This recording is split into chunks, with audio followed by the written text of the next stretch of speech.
Good morning, we're here at Interclean. We're displaying our Category 2 and 3 equipment for use in gas zones 1 and 2, dust zones 21 and 2. So these are ATEX models. We offer a range of electric versions. This is the Kiva 45H with H-class filtration for dry dusts. We also do a H-class in pneumatically powered, purely compressed air. Also H14 filtration. And we have a CAV wet and dry unit for wet and dry use for zone 21 and 22.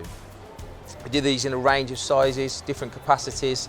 This is just a small selection of what we have in the range. And at the front there we have a standard unit for dry dusts for hazardous areas, potentially asbestos, things like that, called the KV101H. So come and see us today, Hall 5, stand 122.